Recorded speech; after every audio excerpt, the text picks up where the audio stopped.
All right, y'all. So coming up to the stage again, the W.O.W project.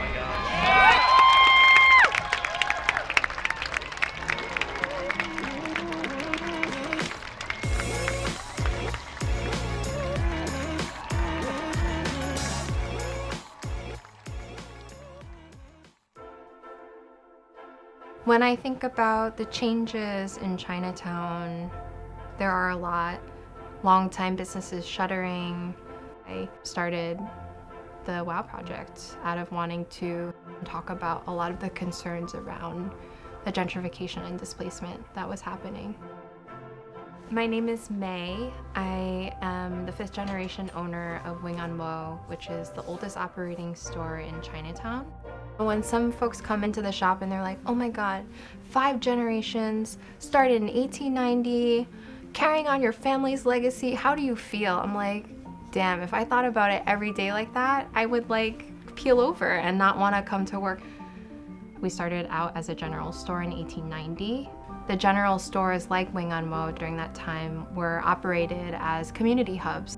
Over the years, we turned more into a specialty porcelain shop. I grew up using the bowls and dishes in the back kitchen of W.O.W. I also grew up with my family just casually calling each pattern by their name and talking about them.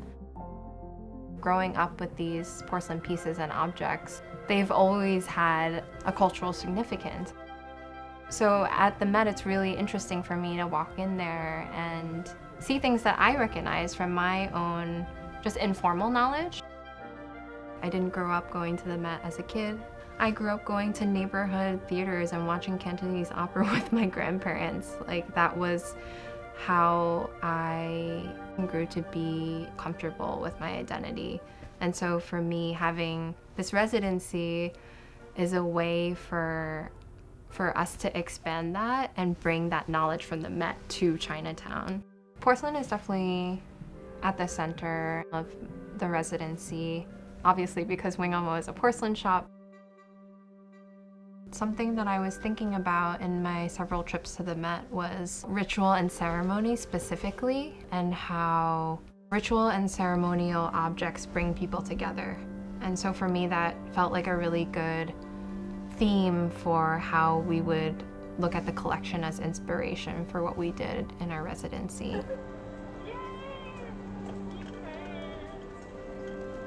And with the vessel today that we created in collaboration with Heidi Lau, we kind of drew inspiration from ritual and ceremonial objects across the museum.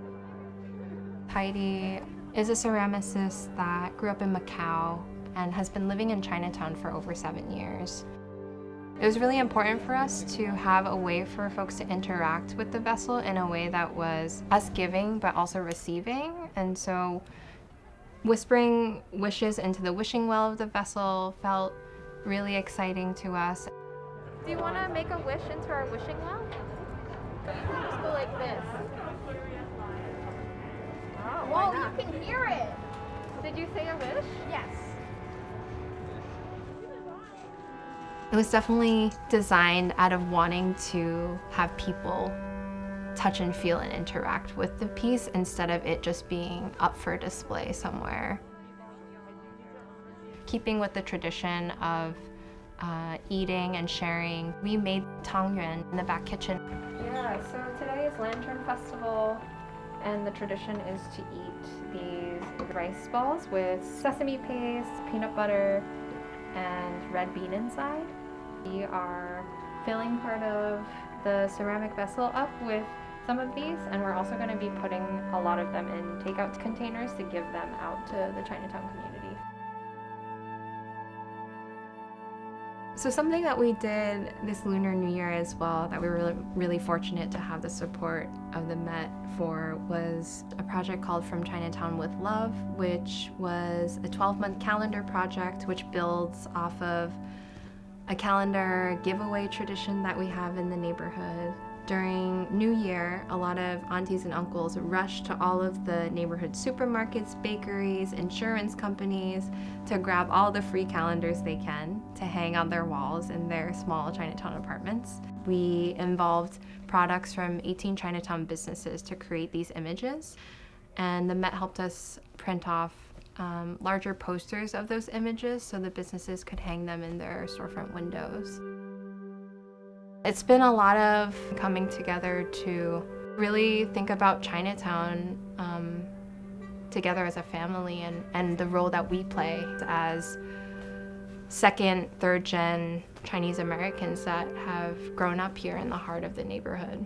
When xenophobia is rampant, when there's anti-Asian hate crimes happening, how do we keep each other safe, and how does arts and culture also play a role in that?